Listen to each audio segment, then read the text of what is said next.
अचानक एक छोटा उड़ने वाला ड्रोन उस बेल्ट से बाहर निकला और उनके ऊपर मंडराने लगा। उसकी गति सटीक थी, निगाहें ठंडी। ये था स्काईडूम, एक ऐसा यंत्र जिसका उद्देश्य अज्ञात था और उपस्थिति असहज करने वाली। उसी पल जमीन पर पड़ा हाइनॉक्स का ब्रेन चिप अचानक सक्रिय हो गया। सबने अपनी सांस रोक ली। 3। यह क्या हो रहा था समझने से पहले ही हर संख्या हथौड़े की चोट की तरह डरावनी लगने लगी। 2। उस पल प्रोहाल और हाइनॉक्स की नियति एक नया मोड़ लेने वाली थी। भागो लड़के। 1। और फिर चिप से धुआं और चिंगारियां फूट पड़ी। एक जोरदार झटका प्रोहाल के हाथ पर लगा। उसका शरीर संतुलन खो बैठा और वह कुछ दूरी पर जा गिरा। रेत उड़ी, हवा कांप गई। प्रोहाल जैसे किसी भंवर में फंस गया था। उसके बाएं हाथ में दर्द की तीखी लहर दौड़ गई। दुनिया उसकी आंखों के सामने धुंधली होने लगी। एक तीव्र फ्रीक्वेंसी तरंग उसके मस्तिष्क को चीरती हुई गुजर रही थी। गैस की रासायनिक प्रतिक्रिया दिमाग को असंतुलित कर रही थी, मानो हर नस विरोध में चीख रही हो। मेरा हाथ, यह बहुत दर्द कर रहा है। प्रोहाल के चारों ओर एक अदृश्य रासायनिक धुंध चुपचाप फैल गई। मुझसे नहीं हो रहा। प्रोहाल की पलकों ने एक बार कांपकर झपकी ली और फिर धीरे धीरे बंद हो गई। तभी स्काईडूम फिर से सक्रिय हो गया। ऐसा लगा जैसे उसका निशाना अब सिर्फ एक ही था, प्रोहाल। अंधकार ने जो योजना रची थी वह पूरी तरह सफल नहीं हो पाई थी, क्योंकि हाइनॉक्स अब स्वतंत्र था। स्काईडूम सब समझ चुका था और इस बार सब कुछ खत्म करने के इरादे से वह तैयार हो गया। ड्रोन ने अपनी दिशा बदली, सीधे प्रोहाल की ओर, और उसी क्षण एक तेज इलेक्ट्रिक हाई पल्स सक्रिय हो गई। लेकिन तभी हाइनॉक्स ने छलांग लगाई, ऐसे जैसे वह किसी भी कीमत पर प्रोहाल को बचाना चाहता हो। एक तीव्र विद्युत झटका हवा को चीरता हुआ निकला और सीधे हाइनॉक्स के शरीर से टकराया। उसका विशाल शरीर झटके से कांप उठा। दर्द ने उसे घेर लिया, लेकिन वह रुका नहीं। एक जोरदार उछाल के साथ हाइनॉक्स स्काईडूम पर टूट पड़ा। धातु रेत से टकराई, चिंगारियां फूटीं और स्काईडूम जमीन पर जा गिरा, निष्क्रिय। उधर प्रोहाल बेहोश पड़ा था। हाइनॉक्स ने उसकी ओर देखा। अब वह उसे अपनी पीठ पर नहीं ले जा सकता था। प्रोहाल के शरीर से पहले से बंधी बेल्ट का सहारा लेते हुए हाइनॉक्स ने उसे अपने जबड़ों में थाम लिया, शिकार की तरह नहीं बल्कि किसी अमूल्य वस्तु की तरह, और फिर दौड़ पड़ा रेगिस्तान की उत्तर दिशा की ओर।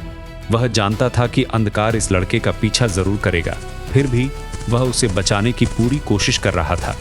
रेत पीछे छूटती गई और एक अनजानी यात्रा शुरू हो गई। इधर रेत में पड़ा स्काईडूम हल्का सा हिला। उसकी आंख में फिर से रोशनी जली। ड्रोन क्षतिग्रस्त था, लेकिन पूरी तरह नष्ट नहीं हुआ था। चिंगारियां छोड़ता हुआ वह उस जगह की ओर उड़ा जहां कुछ पल पहले प्रोहाल गिरा था। रेत पर पड़े उसके हाथ की जली हुई टिश्यू के पास एक छोटा यांत्रिक हाथ बाहर निकला और उसने जमीन पर बचे उस जले हुए टिश्यू को उठा लिया। ड्रोन कुछ क्षण रुका, फिर उसकी दृष्टि उत्तर दिशा की ओर मुड़ गई, जहां हाइनॉक्स प्रोहाल को लेकर जा चुका था। अर्थात खेल अभी खत्म नहीं हुआ था। हाइनॉक्स दौड़ता रहा, प्रोहाल को बचाने की एकमात्र आशा लेकर चलता रहा। रेगिस्तान पीछे छूट गया और सामने उभरा बर्फ से ढंका लेकिन कीचड़ भरा जंगल। वह रुका नहीं, चलता रहा, इस उम्मीद में कि किसी तरह इस लड़के को अंधकार से दूर ले जा सके। प्रोहाल बेहोश हाइनॉक्स के विशाल जबड़ों में झूलता हुआ एक अनजान दुनिया की ओर बढ़ रहा था, अपने पुराने संसार से बहुत दूर।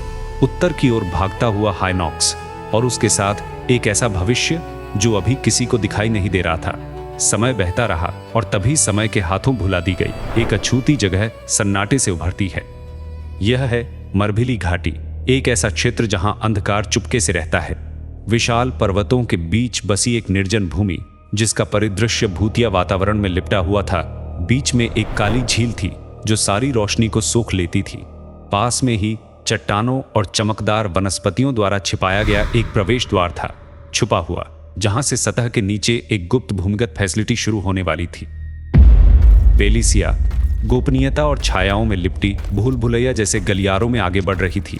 उसके पास स्पेक्ट्रेक्स खड़ा था और साथ में एक स्काईडूम ड्रोन हवा में मंडरा रहा था। इस स्थान की गहराइयों में एक दुस्वप्न जैसा दृश्य सामने उभर रहा था। परिवर्तित मानव रूप कृत्रिम ट्यूबों के भीतर चमक रहे थे।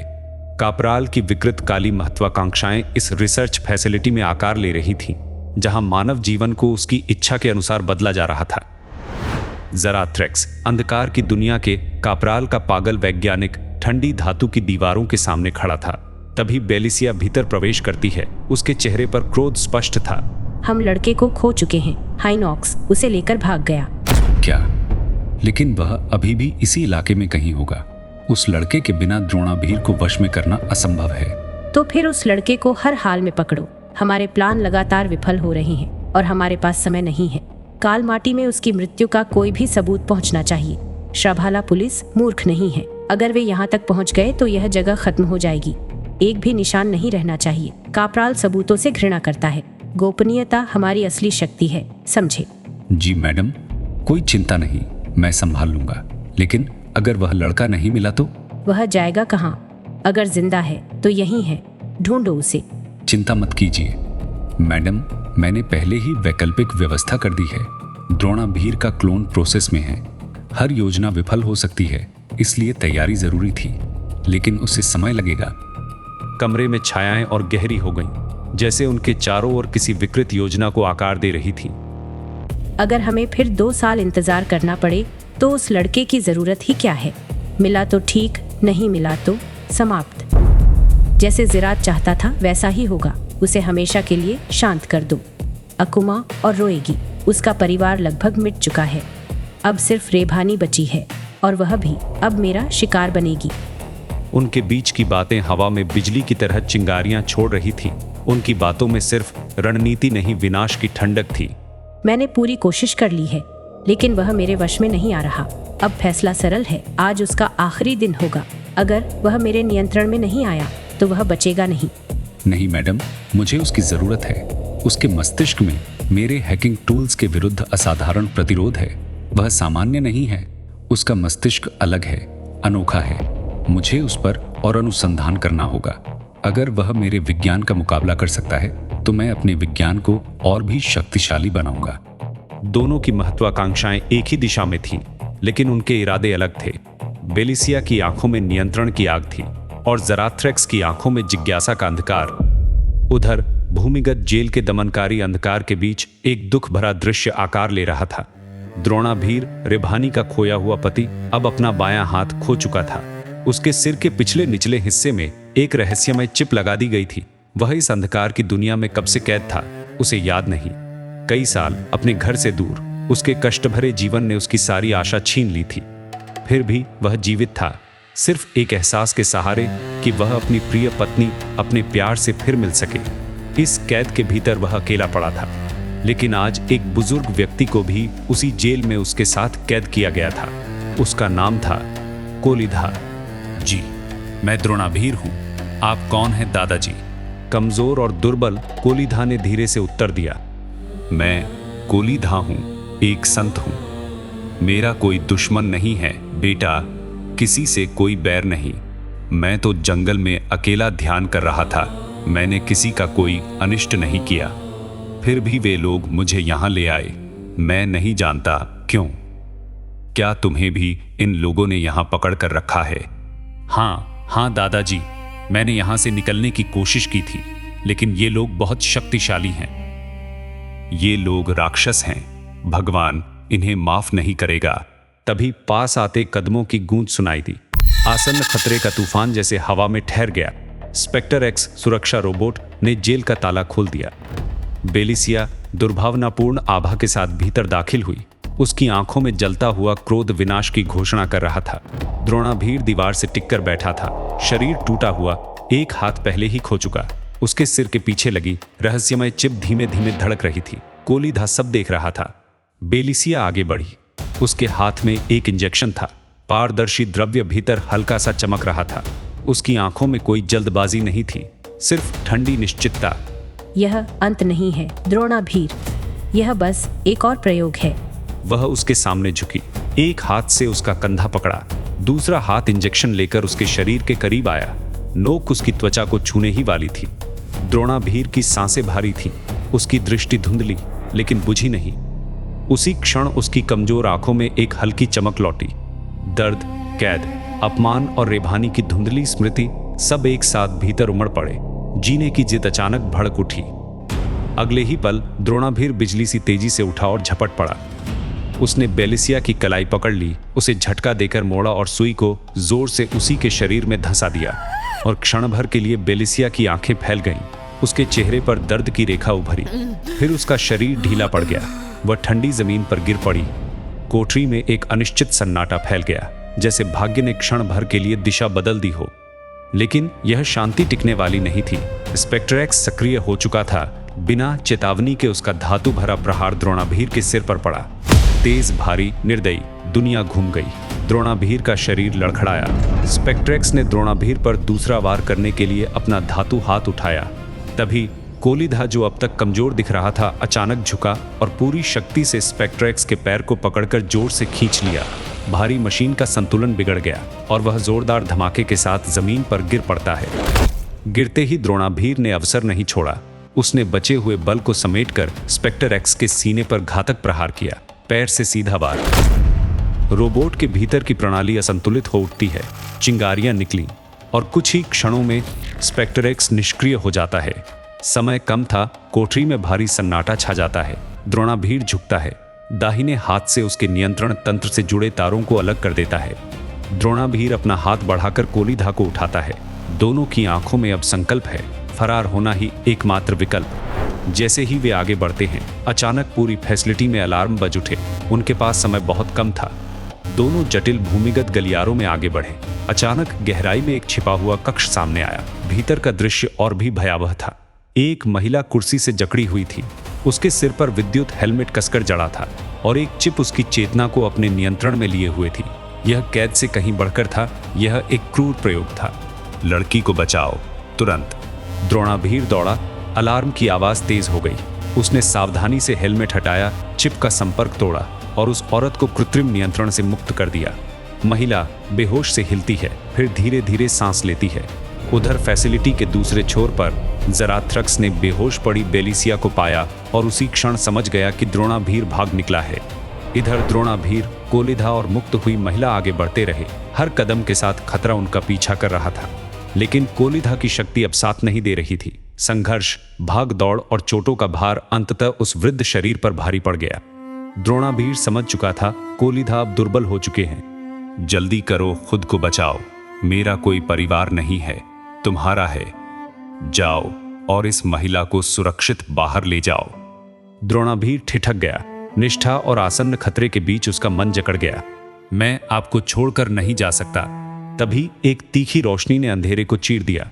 गुफा की गहराइयों से एक विशाल स्पेक्टर एक्स उभरा। एक यांत्रिक राक्षस, पहले से कहीं अधिक बड़ा, अधिक भयानक। कोलिधा ने पीछे मुड़कर खतरे को देखा और बिना देर किए द्रोणाभीर की ओर देखा। जाओ मेरे बेटे, जाओ, अब समय नहीं है। अचानक एक झुलसा देने वाली लेजर किरण ने हवा को चीर दिया और सीधा कोलिधा की पीठ में आ धंसी। कोलिधा का शरीर आगे की ओर झुका और फिर जमीन पर ढह गया। जीवन एक दुखद मोड़ पर उनसे फिसल गया। भागो बेटा।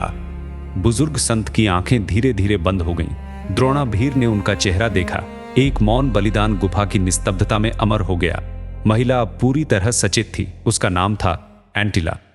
उसकी आंखों में भय था, पर साथ ही उम्मीद की हल्की किरण भी। सब कुछ समझते हुए उसने बिना देर किए द्रोणाभीर का हाथ थाम लिया। मेरे साथ चलो, जल्दी। दोनों भागने लगे। उनके पीछे विशाल स्पेक्टर एक्स अंधेरे में खड़ा था, निष्कम, उन्हें भागते हुए देखता हुआ। दोनों के तेज दौड़ते कदमों की गूंज ठंडी भूमिगत गुफा की दीवारों से टकराने लगी। हर कदम जीवन और मृत्यु के बीच चल रहा था। अंधकार जैसे स्वयं उनका पीछा कर रहा हो। तभी रिसर्च फैसिलिटी की गहराई में ज़राथ्रक्स प्रकट हुआ। उसके चेहरे पर क्रोध नहीं, ठंडी निर्दयता थी। बार बार ये दोनों भागने की कोशिश करते हैं, अब और नहीं, उन्हें खत्म कर दो। स्काइडूम ड्रोन तुरंत आगे बढ़ा। उसकी धातु की तीखी गूंज गुफा में फैल गई। विशाल स्पेक्टर एक्स सक्रिय हो उठा। उसकी भारी धातु देह अंधेरे में गूंजने लगी। हर कदम विनाश का संकेत था। लेकिन अचानक वह ठहर गया, जैसे उसने अपने पीछे किसी और उपस्थिति को महसूस किया हो। गुफा की गहराई से एक और आकृति उभरी। एक संत, पर साथ ही निर्भीक योद्धा। उसका नाम था पृथुसामा। उसकी आंखों में स्थिर अग्नि जल रही थी, पीठ पर धनुष और हाथ में चमकती हुई युद्ध कुल्हाड़ी। तुम यहाँ कैसे पहुंचे? तुम कौन हो? तुम्हारी मृत्यु। अगले ही क्षण युद्ध छिड़ गया। पृथुसामा की गति बिजली जैसी थी। जैसे ही स्पेक्ट्रेक्स ने लेजर गन उसकी ओर साधी, पृथुसामा की कुल्हाड़ी का अचानक घातक प्रहार उसके धातु शरीर को चीर गया। पृथुसामा की कुल्हाड़ी जैसे ही टकराई, धातु की तेज चिंगारियां बिखर गईं। रोबोट का ऊपरी हिस्सा बुरी तरह क्षतिग्रस्त हो गया। वह डगमगाया और भारी धमाके के साथ गिर पड़ा। उसी क्षण ज़राथ्रेक्स ने लेजर गन से फायर किया। लाल किरणें गुफा को चीरती रहीं, लेकिन पृथुसामा हर वार से बचता गया। उसकी चाल सटीक थी, संयमित, और फिर एक निर्णायक क्षण में पृथुसामा का तीर सीधा ज़राथ्रेक्स के पेट में जा धंसा। ज़राथ्रेक्स पीछे लड़खड़ाया और भूमिगत गुफा की कठोर जमीन पर गिर पड़ा। स्पेक्ट्रेक्स निष्क्रिय पड़ा था। पृथुसामा ने शांत भाव से कोलीधा के निर्जीव शरीर को अपने कंधे पर उठा लिया। उसके चेहरे पर न विजय थी, न क्रोध, बस एक स्थिर प्राचीन कठोरता, जैसे यह उसका पहला युद्ध नहीं, न ही अंतिम। वह मुड़ा और अंधेरे गलियारे में विलीन हो गया। उसकी चाल में वह निर्विकार धैर्य था जो केवल उन योद्धाओं में होता है जिन्होंने युगों से अन्याय के विरुद्ध अस्त्र उठाए हों। उधर अंधकार की पुजारिन बेलिसिया ने चेतना वापस पाई। उसने ज़राथ्रेक्स को अपने सामने जमीन पर पड़ा देखा। तीर उसके पेट में धंसा था। वह अब भी जीवित था, लेकिन कमजोर। मुझे बचा लो। तभी एक स्काई डूम ड्रोन नीचे उतर आया। निष्क्रिय पड़े स्पेक्ट्रेक्स और घायल ज़राथ्रेक्स के ऊपर उसका सेंसर ठहर गया। मैडम, अचानक एक अज्ञात योद्धा ने भारी नुकसान पहुंचाया है। सेंट्रल सिक्योरिटी सिस्टम नष्ट हो चुका है। द्रोणाभीर और एंटिला भूमिगत मार्ग से भाग निकले हैं। उनका वर्तमान स्थान अज्ञात है। यह सुनते ही बेलिसिया की आंखों में दहकती हुई ज्वाला भड़क उठी। उसकी मुट्ठियां कस गईं। यह पराजय नहीं थी, यह अपमान था। भीतर का तूफान और उग्र हो गया। द्रोणाभीर, एंटिला, कोई भी मुझसे बच नहीं सकता, और वह अज्ञात योद्धा, उसका पता लगाओ अभी। गुफा की दीवारों पर उसकी प्रतिज्ञा गूंज उठी। अंधकार शांत था, पर समाप्त नहीं। यह अंत नहीं था, यह एक नए प्रतिशोध की शुरुआत थी।